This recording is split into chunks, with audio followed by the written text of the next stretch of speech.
दृष्टा भाव, तटस्थ भाव, ये आत्म भाव है।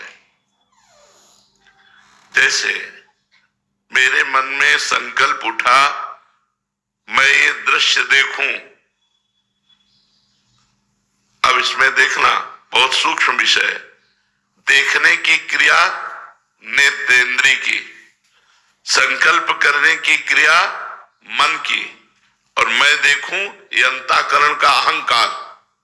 जो अंतःकरण का अहंकार है वो, और मैं जो शुद्ध है, जो आत्मस्वरूप है, वो इन सबको जानने वाला है, इन सबको देखने वाला है, इन सबका साक्षी है।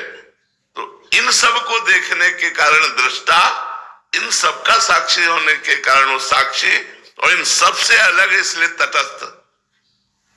वो है आत्मस्वरूप। जब तक आत्मस्वरूप का ज्ञान नहीं होगा तब तक मैं ही करता और भोगता रहता है। अहंकार विमूढ़ात्मा करता मिति मन्यते। मैंने ये किया, मैं ये करूंगा, मैं ये कर सकता हूं, मैंने ये भोगा, मैं ये भोगूंगा, मैं ये भोग सकता हूं, ये विचार बने रहते हैं अज्ञान के कारण।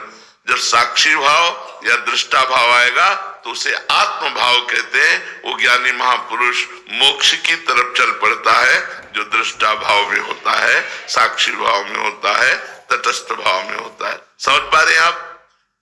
हम लोग अपनी मन और इंद्रियों के गुलाम हैं, दृष्टा नहीं है। मैंने आज खाया, खाने का विषय रसेंद्रिय का है, संकल्प बनाने वाला मन, और मैंने आज खाया ये अनुभव अहंकार कर रहा है। मैं उसको देख रहा हूं, मैंने कब खाया। तो जब ये ज्ञान हो जाता है तब वो मुक्त हो जाता है। पर ये बातों से नहीं होता।